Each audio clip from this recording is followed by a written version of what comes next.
Sridevi here. Hello aunty, నేను గోపిని మాట్లాడుతున్నాను. Hello Gopi, Ooty నుంచి ఎప్పుడొచ్చారు? రేఖ ఎలా ఉంది? నిన్ననే వచ్చాం. తను కులాసాగానే ఉంది. అమ్మాయిని ఇన్ని రోజులు చూడకుండా ఉండడం ఇదే మొదటిసారి. రేఖ కూడా మిమ్మల్ని చూడాలని గొడవ చేస్తోంది. సాయంత్రం మీ ఇంటికి రావడానికి ప్రోగ్రాం కూడా పెట్టింది. మీరు మామయ్య గారు ఫ్రీగా ఉంటే మేమిద్దరం కలిసి వస్తాం. భలేవాడే, దానికి మళ్ళీ అడగాలటయ్యా. సాయంకాలం ఇంటి దగ్గరే ఉంటాం, తప్పకుండా రండి. మాన్లీ, నీకేనా మతిపోయిందా? ఈవేళ సాయంకాలం ఎమ్మెల్యే గోపాలరావు గారిని, ఆయన కూతుర్ని, అల్లుడిని టీకి పిలిచాం. అదే సమయానికి బికారిగాడు వస్తే మేమేమో అల్లుడి గారిని ఏ మొహం పెట్టి పరిచయం చేస్తాం? ఏదో ఒకటి చెప్పి రాకుండా చెయ్యి. సారీ గోపి, సాయంకాలం తెలిసిన వాళ్ళ ఇంటికి డిన్నర్ కి వెళ్ళాలి. నేను ఆ సంగతి మర్చిపోయాను. ఇప్పుడే మీ అంకుల్ గుర్తు చేశారు. మరోసారి మీట్ అవుదాం. ఇట్స్ ఆల్ రైట్, ఉంటాను.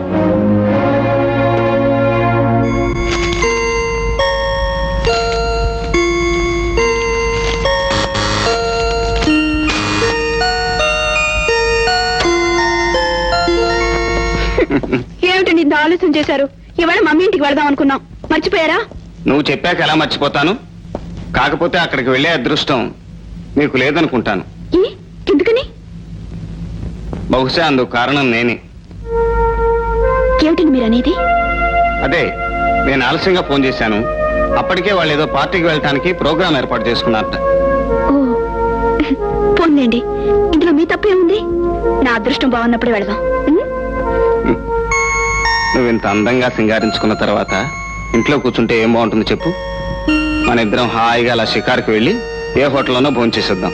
ఏమిటి, హోటల్ భోజనమా? మీరు తినలేరు. ఏ, ఎందుకని? ఎందుకంటే హోటల్ వాళ్ళు చేసే ఏ పదార్థంలోనూ ప్రేమ అనేది కలపరు కాబట్టి. Rekha, I love you so much. ఇవన్నీ తర్వాత, ముందు మీరు స్నానం చేసి రండి. 5 నిమిషాల్లో భోజనం రెడీ చేస్తాను.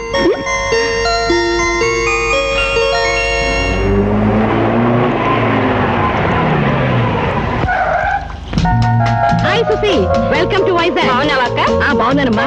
ఏం సుందరి, ఎలా ఉన్నావు? Fine aunty. హాయ్. ప్రయాణం అది బాగా జరిగి ప్లేన్ సేఫ్ గా వచ్చిందా?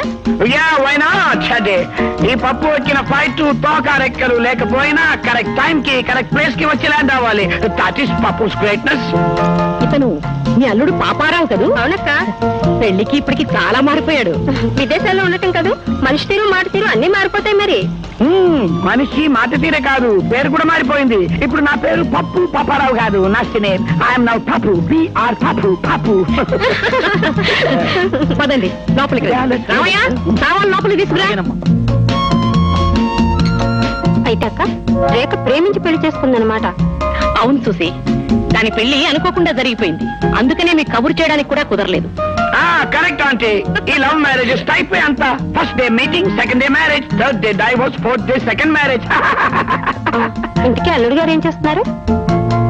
మై గుడ్నెస్, అతనికి లేని వ్యాపారం అంటూ లేదు. Sugar factories, cement factories, textile mills అన్ని ఉన్నాయి. ఒక్క మాటలో చెప్పాలంటే అతను ఆంధ్ర టాటా బిర్లా అనుకో. Good god. అయితే రేఖ మల్టీ మిలియన్ చేసుకుందనమాట. You are correct. ఎంత మల్టీ మిలియనర్ అయినా ఆ అబ్బాయికి డాబు దర్పం హడావుడి అంటే ఏమాత్రం నచ్చవు. చాలా సింపుల్ గా ఉంటాడు. Just like me. నాలాగే simplicity is the best thing aunty. I like that fellow. I want to meet him. కలుసుకోకపోతే నా మనసు కుదురుగా ఉండదు. That is Pappu's greatness. అయితే అక్క, వాళ్ళు ఈ ఊళ్ళోనే కదా ఉండేది, వెళ్ళి చూసొద్దామా? మనం అక్కడికి వెళ్ళడం ఎందుకు? ఇవాళ వీళ్ళ వెడ్డింగ్ యానివర్సరీ కదా, వాళ్ళని ఇక్కడికి రమ్మని నేనే పిలిచేశాను. అందరూ ఇక్కడే కలుసుకో. For more updates, like, comment, subscribe to our channel. Hey darlings, గంటని click చేయడం మర్చిపోకండి.